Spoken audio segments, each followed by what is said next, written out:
Alright, I'm going to make a video on how to test and install any transmitters here for Great Lakes.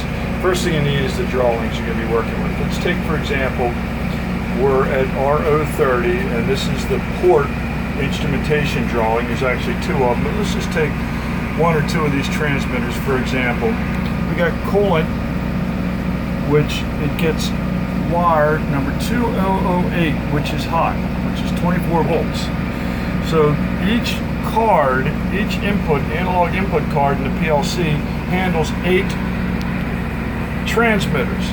We have a separate fuse in the control cabinet for each one of these transmitters. So we're looking at module that has 2008. You see 208, that's the fuse for it. It was blown here, so I replaced the fuse, put a new fuse in there, Terry gives a whole bag of fuses.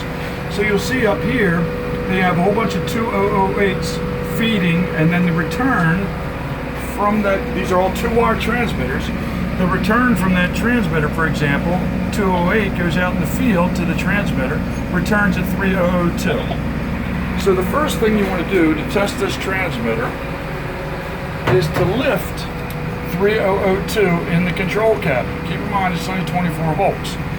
Now, the transmitter, the circuit goes out 2008, which is 24 volts from the fuse down here, goes out to the field. You got a junction box in the field that we'll look at in a minute. Goes to the positive side of the transmitter, and then comes back from the return side of the transmitter at 3002 right here. All right? So they got to put that in the right location of the transmitter. So you got 208 and 3002. This should be your transmitter, and this is for the coolant. So the way to test that, to see if it's working from inside here, you get your meter, put it on milliamps. Now keep in mind, OV is your common. All these white and blue, that's your common, anything labeled OV. Also common is simply ground. OV is the same as ground. So you can put your transmitter, we're going to hold this on OV, the negative side of your meter, and then the other side, see if I can, I'm going to put this on 3002.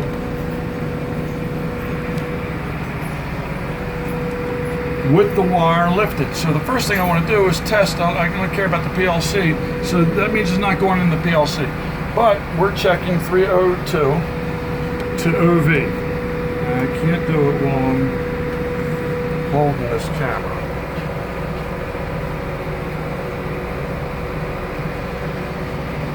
Okay, so there we go. We got 17 milliamps. All right, you need to have between 4 and 20. If you have over 20 milliamps, you got to shorten the wire, or you have a bad transmitter.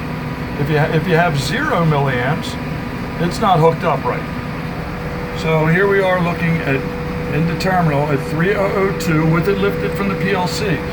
Because if it was wired in the PLC, you wouldn't be able to do this. So this is the first thing you want to test. If you don't have it here with that wire lifted, and that wire comes from the drawing, 3002 right there, which is your temperature transmitter, all right? So that port temperature transmitter is giving me 17 milliamps. So that's good, that's probably correct. I don't know what the scale of the transmitter is, but that's the next step. You go out and look on the transmitter, see what its scale is, and then you put that right in here. It's going to be 0 to 400. I don't know if that's right, but I need somebody to check all that. Every transmitter's stamped. You put in what the transmitter actually is right here, 0 to 400. If it's a 0 to 300, you put in, oops, I think I hit the wrong one. You put in 300. Got to put in what the scale says on the transmitter. Now it says negative right now. It's because I disconnected it. So we know this transmitter is good because we're reading the signal. So right now I'm going to go ahead and put this 3002 back in its place.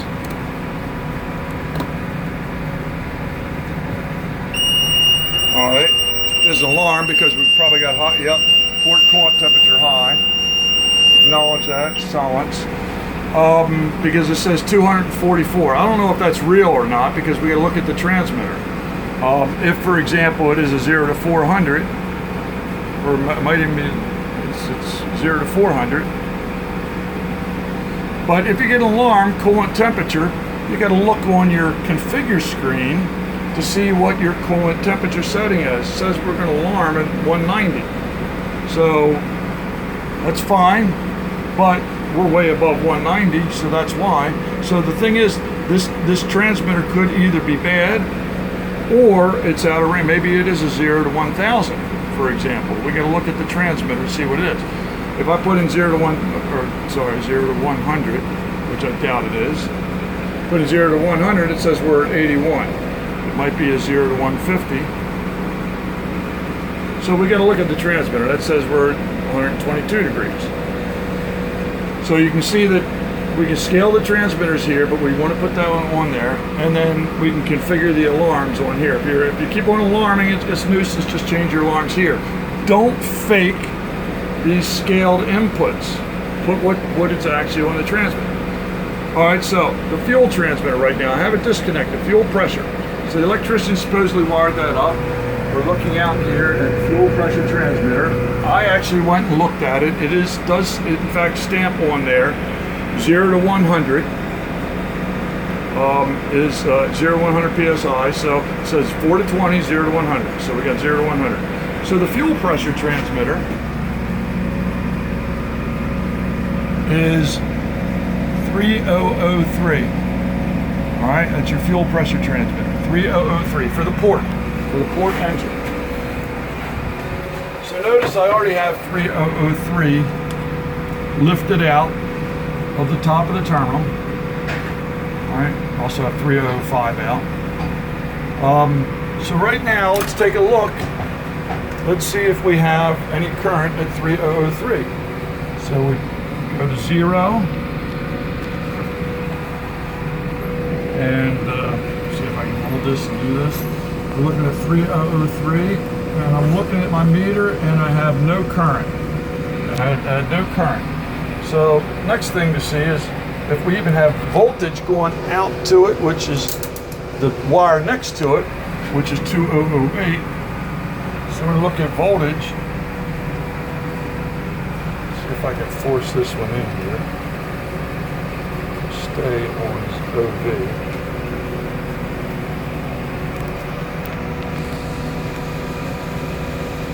So next to 3003 is its power going out.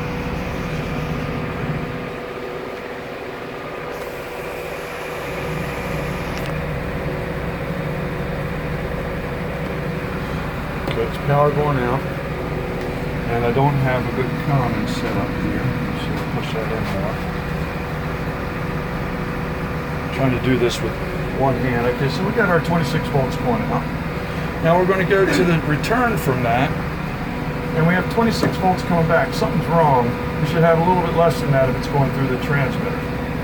And the fact that we don't have any current, 4 to 20 milliamps from here to ground, means that something's wrong out there. So that transmitter is not wired right. And let me see, it's on, what wires do we have here? Something in 3. Black wire.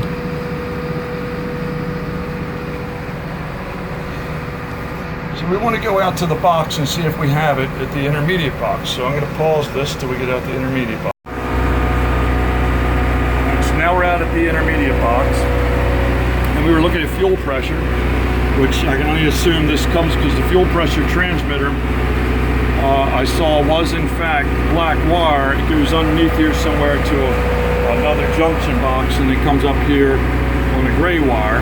So we can only assume that's right. But so all these transmitters where you got your black and white, I would hope that you would, or your black and red, I would hope the red would be 2008.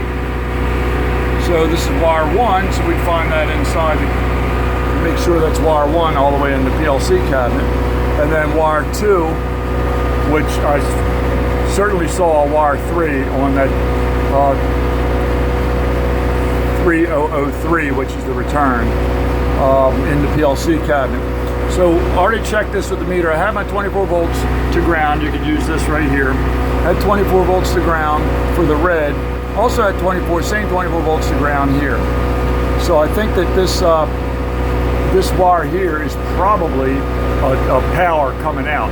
So you're probably putting power 24 volts right across the transmitter, 24 volts on each side, I'll bet.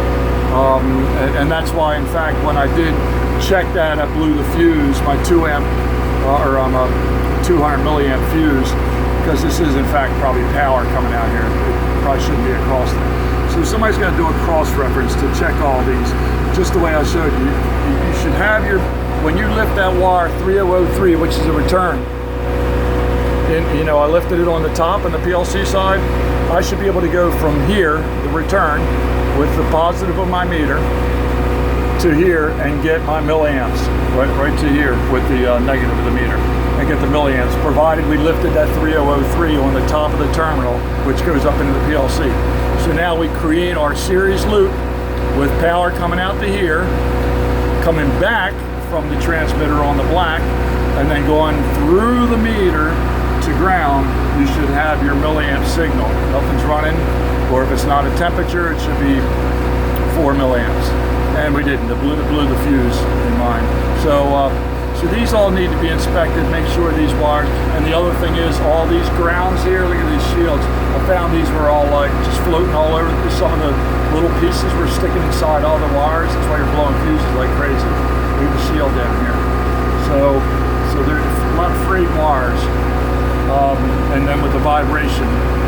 So and keep in mind that these come in gray, but the transmitter was actually a black wire, so it converts somewhere in the box underneath of this crate here. So you got a couple locations where you tie your wires in, splice through. This is the intermediate box, and then it should go right from here, right into the PLC cabinet. Of course, it's got that large connector here with the pins, and it goes to the other pins. So if you don't have it out here, you got to make sure you have your signal out here first. With that wire lifted, with the in wire for that example on this fuel pressure transmitter was 3003. So I lifted that. Make sure you have 24 volts here, and we should have our current here to ground. That's number one. If you don't, troubleshoot out here before you go in the cabinet. All right, so to continue on, while I was out there, I couldn't find any signal coming back out there. I saw 24 volts on the red, but nothing, no milliamps on the black return wire of that transmitter out there, and that's 3003. So it must not be tied into 3003 because I have nothing here, and as soon as I touch my meter from 3003 to ground, it blows 2008, which is your power for that card. So evidently they didn't wire the return to 3003, so that's obvious. So things like that got to be checked out. They got to be found. Where they wired it out there in that intermediate box, they put it on 1 and 2, and I'm looking here. There's a number 3 on 3003.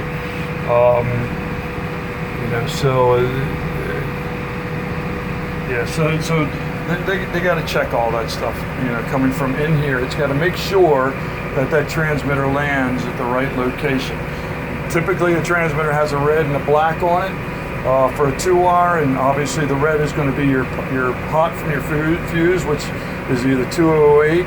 The next card is 2009. The next card is 2010, because you have several input modules up here, analog input modules up here. So the fuse blew again, and I got to put another fuse in there. So there's something wired wrong out there, and I don't want that coming into the PLC, so I have these lifted out of here. So whatever transmitter you're working on, you definitely want to lift the return wire, which comes up into the modules here. You want to lift that first, and then you want to see, just like I showed you, if you got 4 to 20 milliamps from here to OV or to ground, it's the same thing, and you should have 4 to 20 milliamps on the return with this lifted. So you should have it because it's coming right back. You got your power going out to the transmitter and the return coming back. It's that simple. If you don't have it here, the transmitter is not wired right. So that's the first thing to check. Lift these wires off of here based on the drawings of which transmitter you're working on.